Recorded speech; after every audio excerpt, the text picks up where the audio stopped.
perjanjian dengan Iran telah gagal. Pelanjutan gencatan senjata yang diumumkan oleh Donald Trump tidak membawa perdamaian, tidak membuka semula rundingan, dan tidak menyebabkan pengunduran pengawal revolusi Islam. Sebaliknya, pada awal pagi Rabu ini, 22 April 2026, apa yang muncul ialah suasana konfrontasi, beku, hanya di atas kertas, dengan sekatan laut yang dikekalkan oleh Amerika Syarikat, ketidakpercayaan sepenuhnya di Teheran, dan satu perasaan yang semakin kuat tentang perpecahan dalam rejim Iran itu sendiri. Saya akan ceritakan semua itu kepada Anda, tetapi sekarang Anda pasti mahu melanggan saluran ini untuk terus mendapat maklumat terkini, maklumat masa nyata dengan kualiti kewartawanan terbaik yang pernah dilihat dalam kepercayaan Nielsen Alves Global. Apa yang berlaku jadi adalah seperti berikut. Trump menerima permintaan Pakistan untuk mengekalkan gencatan senjata lebih lama, tetapi memutuskan untuk meneruskan sekatan pelabuhan Iran dan menuntut agar Tehran mengemukakan satu cadangan yang sepadu. Cuma gerakan ini sudah pun lahir dalam keadaan lemah. Delegasi Amerika Syarikat yang diketuai oleh J.D. Vance tidak pun berlepas dari Washington dan pihak Iran juga tidak mengesahkan kehadiran di Islamabad.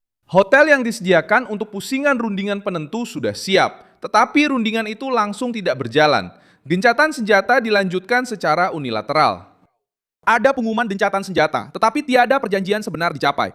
Pihak yang paling keras menolak adalah kumpulan yang berkaitan dengan pengawal revolusi Islam. Agensi Tasnim yang berkaitan dengan pengawal itu berkata bahawa Iran tidak meminta lanjutan gencatan senjata dan mengulangi ancaman untuk memecahkan sekatan dengan kekerasan. Sementara itu, Mahdi Mohammadi, penasihat kepada Presiden Parlimen Iran, menyatakan bahawa lanjutan yang diumumkan oleh Trump adalah satu helah untuk membeli masa bagi serangan mengejut dan mengisytiharkan bahawa sudah tiba masanya untuk Iran mengambil inisiatif. Pada masa yang sama, Menteri Luar Abbas Araghchi mengklasifikasikan sekatan pelabuhan Iran sebagai satu tindakan perang. Inilah jawaban kepada sebab kegagalan itu. Bagi kumpulan keras Iran, berunding ketika sekatan masih berkuat kuasa bukanlah satu rundingan, tetapi penyerahan diri. Krisis ini paling ketara di Selat Hormuz. Walaupun gencatan senjata dilanjutkan oleh Washington, 3 kapal melaporkan tembakan di selat itu pada hari Rabu ini. Reuters mencatat bahawa 3 kapal melaporkan tembakan di kawasan itu. Dan Associated Press melaporkan bahawa pengawal revolusi Islam telah melepaskan tembakan ke arah kapal-kapal dan Teheran tidak membuat pengiktirafan rasmi terhadap lanjutan gencatan senjata itu.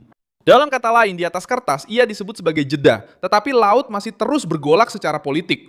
Gencatan senjata itu tidak menyelesaikan krisis. Ia hanya menolak krisis itu ke dalam bentuk lain yang lebih berbahaya dan lebih tidak menentu. Trump memberikan alasan untuk lanjutan itu dengan mengatakan bahawa kerajaan Iran sedang berpecah belah dengan serius dan para pemimpinnya perlu mencapai satu cadangan bersama. Ayat ini sangat penting. Washington tidak menganggap Teheran sebagai kuasa yang bersatu. Sebaliknya, menganggap rejim itu sebagai pusat arahan yang berpecah, tertekan, dan tidak mempunyai satu suara.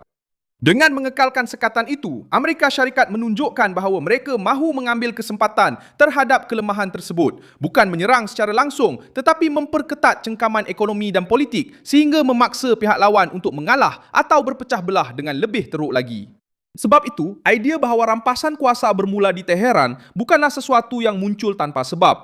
Ia timbul kerana di tengah-tengah kegagalan rundingan, mula tersebar laporan bahawa pengawal revolusi Islam sedang mengenepikan sayap politik dan keagamaan rejim tersebut. Banyak berita melaporkan pergerakan pengawal di jalan-jalan ibu kota, letupan di Rasht dan di selatan Teheran. Kabar angin mengenai tahanan rumah Presiden Masoud Pezeshkian, Menteri Luar Abbas Araghchi dan Muhammad Bakr Khalifa AF, satu yang perlu disahkan.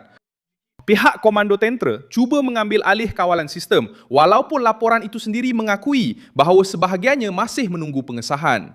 Ditambah pula, Reuters melaporkan ketiadaan respon daripada pemimpin utama Iran dalam beberapa jam selepas pengumuman Trump dan menggambarkan suasana sebagai penuh skeptisisme dan kebuntuan.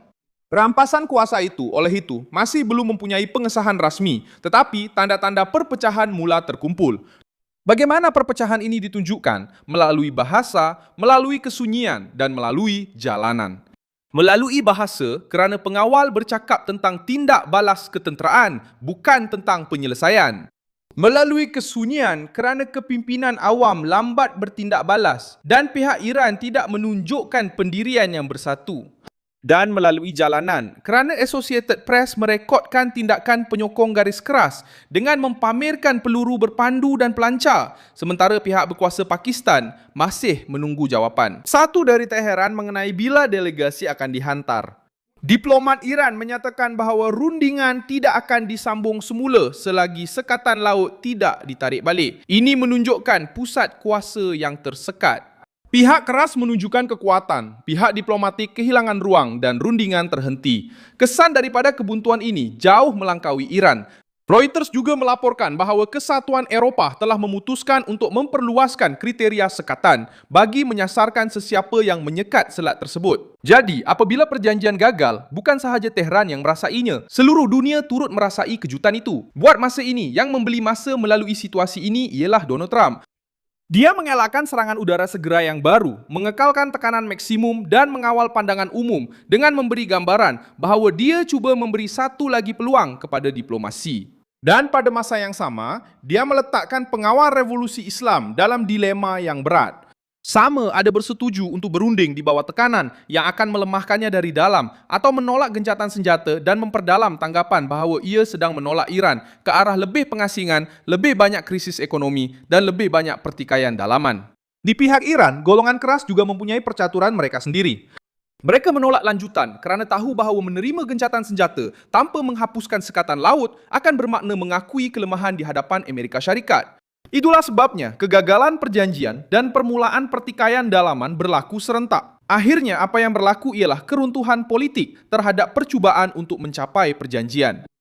Dengan lanjutan gencatan senjata, sekatan laut dikekalkan, penolakan terbuka oleh golongan garis keras Iran, serangan ke atas kapal dan tanda-tanda perpecahan di peringkat tertinggi rejim, hasilnya adalah sangat teruk. Perjanjian itu gagal, gencatan senjata bertukar menjadi perebutan kuasa, dan Teheran kini kelihatan semakin berpecah, dengan suasana rampasan kuasa dan tiada kepimpinan yang stabil kelihatan. Sila tekan butang suka pada video ini, langgan saluran ini dan di akhir nanti lihatlah ruangan komen supaya anda lebih terlibat dengan komuniti Milson Alves Global.